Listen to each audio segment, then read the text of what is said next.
It's great to welcome Thom Hartmann back to the program. Of course, host of the Thom Hartmann program and author of the Hidden History series. His latest book is The Hidden History of American Oligarchy, Reclaiming Our Democracy from the Ruling Class. Always great to have you on, Thom. Thanks, David. It's great to be here with you. So let's go back a little bit, as you always do in the books, and talk about the origins of some of these issues that still plague the country today.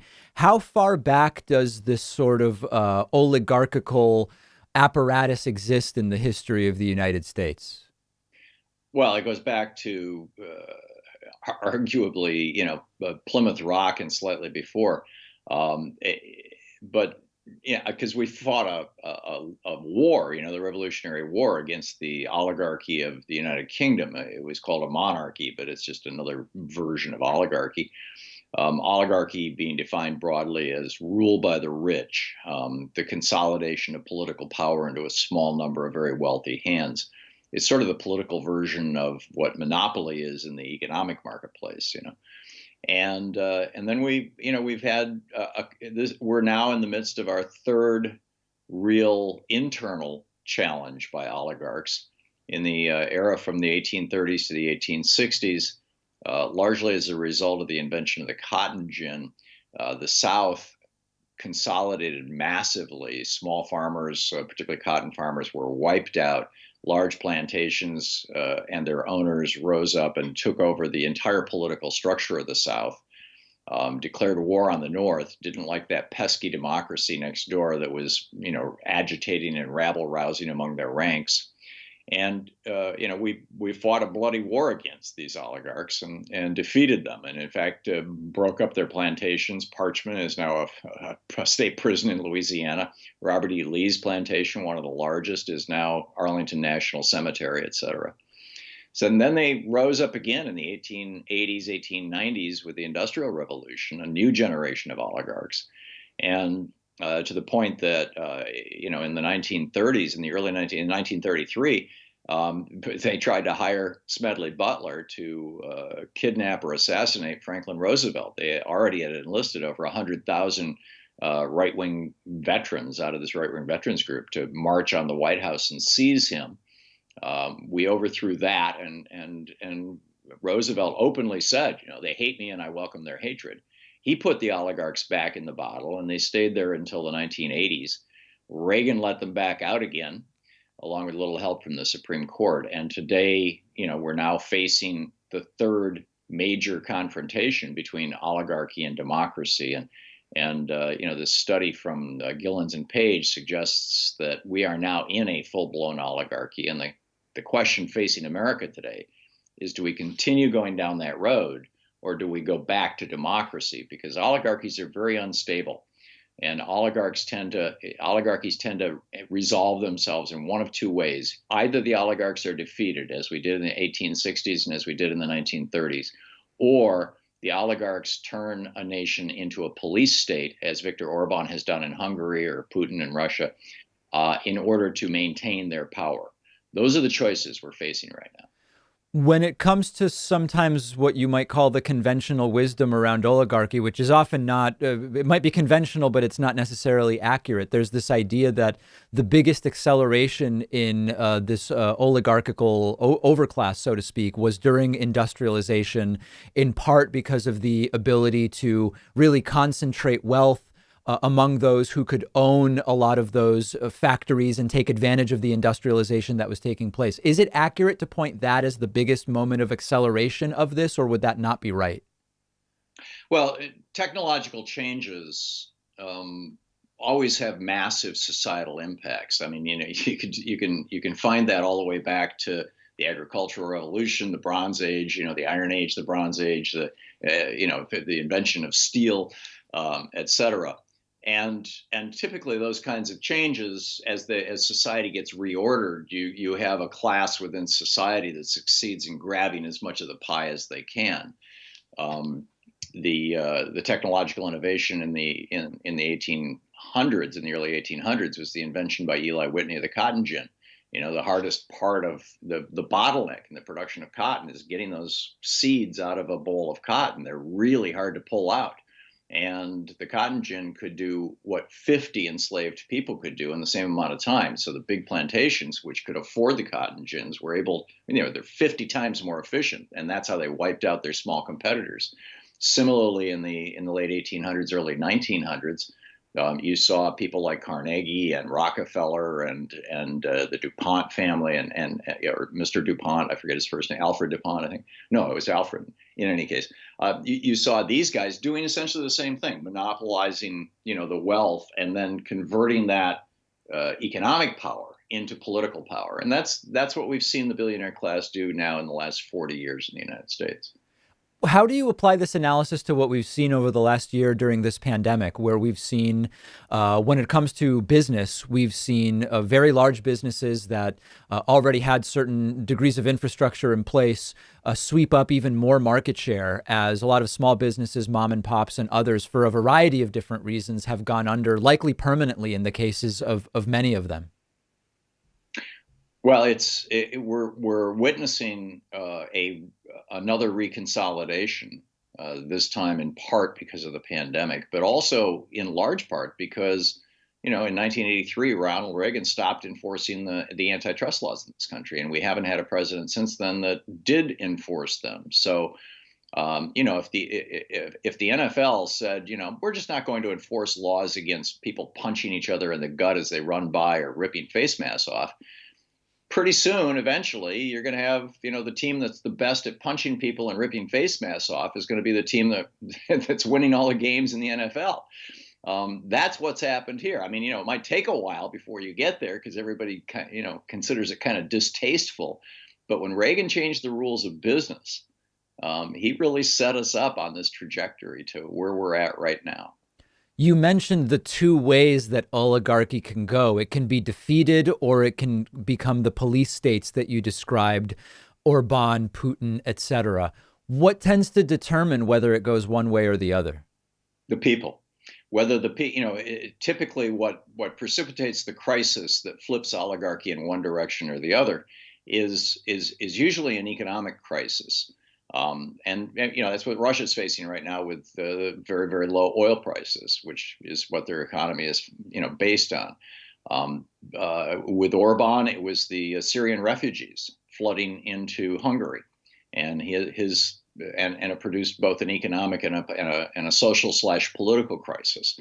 And the first thing that Orban did when he moved from being a president to being an autocrat was to say that he was going to build a wall along the southern border of Hungary to keep out the Syrian refugees. He actually built that wall, by the way. and it's amazing. There's a whole chapter in my book about this, how Trump basically was following Orban's playbook, blow by blow by blow. I mean, it was just breathtaking.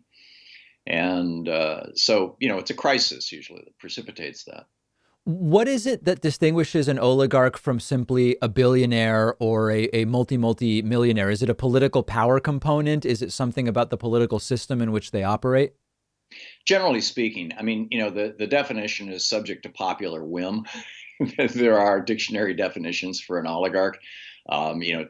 Typically described as a very wealthy person. But I think in this context, and certainly in the modern context, when we talk about oligarchs, whether we're talking about Russian oligarchs or American oligarchs or whatever, we're talking about people who have amassed great wealth and are using that for not only increasing their own wealth, but seizing the political power and process in a way that will increase their own wealth and guarantee the continuation of their wealth and their political power. Some might argue that the successes against the oligarchy that we saw during the New Deal era, FDR, you mentioned that earlier in your sort of kind of brief history of the trajectory of this in the United States. Some might argue that a combination of an additional many decades of entrenchment of power among the few in the United States, combined with the media apparatus that's fomented by high-speed internet and the sort of fragmentation of media, make this a very different situation from that in which the successes during FDR and the New Deal era took place. And so it really needs to be a different roadmap for achieving maybe a similar outcome. Do you agree with that, that circumstances have changed to such a degree that the playbook must be different to some degree, or not at all, or completely? What FDR did was he repudiated the economic policies of Warren Harding and Calvin Coolidge and Herbert Hoover. Those policies were almost identical to the ones that Ronald Reagan put into place that we're confronting right now. When Herbert Hoover ran for president, his two big sales pitches were, number one, a return to normalcy. That was his slogan. What he meant by that was dropping that top tax rate of 91% that Woodrow Wilson had put in during World War I back down to 25%, which he did. And his second one was more business and government, less government and business. In other words, privatize and deregulate, which was Reagan's agenda, which he did. And that took us to the Great Depression. The generation before that, in the 1890s, the supply siders, so-called, had this theory called the horse and sparrow theory, which was that because back then people, didn't have cars, they rode horses. And the streets in every town in America were filled with piles of horse manure, and sparrows love to pick, the occasional bit of undigested grain out of them. And so the theory was, if you feed the horses more oats, more undigested oats will come out the back end, which will feed the sparrows. In other words, give the rich people their tax cuts, and that will trickle down to the average worker. Yeah, it's sort of a farmhouse trickle down. Yeah, recycled now 3 times in the last 180 years, 160 years. What should the playbook be for the people at this point in time? Well, what FDR did is he went back to classic economics, Adam Smith economics, and in that, he said that basically what drives an economy is demand, not supply. And demand is aggregate demand is the phrase economists use. It's a fancy word that really just means wages. So if we want to get our economy back in order, what we need to do is get money into the hands of average people. And to a certain extent, that means, going back to top tax brackets that are substantial, well over 50%, and making sure that when people do work, they're properly and appropriately remunerated, paid for that. So you got the $15 minimum wage. We need to bring back labor unions, which pretty much nobody's talking about right now, but it really should be at the top of the agenda, and strengthen workplace protections and worker protections right across the board. And we need to strengthen the social safety net. We're the only developed country in the world that doesn't consider healthcare a right and offer basically free healthcare to everybody. We're the only developed country in the world that has medical debt as a cause of personal bankruptcy. We're the only developed country in the world that has student debt, anything close to what we have. Every other developed country in the world offers either free or very inexpensive college to anybody who can qualify. We don't. It's insane. We need to go back to the foundation, foundational economics. This was stuff that literally Thomas Jefferson was pitching. He started the first free university in the United States, the University of Virginia, and was very proud of the fact that it was completely free. He thought that would build America. He was right. It seems that one of the big propaganda victories that the economic right, going back to the time, maybe Reagan forward, when it comes to these supply side trickle down ideas, one of the biggest propaganda victories they've had is pushing out the understanding of the demand side of economics completely. And you see it even when minimum wage is discussed. You hear the discussion of, well, that's going to increase costs for the businesses and they'll have to lay people off and they won't be able to afford employees. It ignores it, which to some degree ignores that labor is only one input cost for Right. the product or service that's being produced. But it also ignores the fact that you're creating demand side stimulus, and all of a sudden, all of those employees have more money that they can spend at other businesses. It has been a huge victory to completely make it a one-sided conversation, has it not? That's right, yeah, you're absolutely right. And it's not an accidental propaganda victory. Right. Lewis Powell laid this out in 1971. I documented in this book on American oligarchy, and then Nixon the next year put him on the Supreme Court, where he proceeded, in a series of decisions to cement these policies in place. Yeah, but and groups like the Heritage Foundation and the funding of universities around the country, university professors in economics and political science and things like that, think tanks that are publishing constantly. I mean, do any Google search on pretty much anything that is peripheral to the interests of the billionaire class, and you'll find just the first 20 links are going to be right wing propaganda. It's really pretty breathtaking how much money they've put into this, how large an infrastructure they have built out since 1971 to promote this right wing worldview that really only benefits the top 1% of Americans. When we're thinking about this nascent Biden administration, to what degree are you optimistic, if at all, about Joe Biden making good on the promises he made, specifically with regard to this type of wealth inequality and economic policy that we're talking about? I'm very encouraged so far. The biggest challenge that Biden is going to have is the filibuster. And if Joe Manchin and Kyrsten Sinema continue to oppose eliminating the filibuster, we're screwed. He'll get one or two things done by reconciliation, and that'll be it. You can only use reconciliation once, or in some cases, rare cases, twice a year.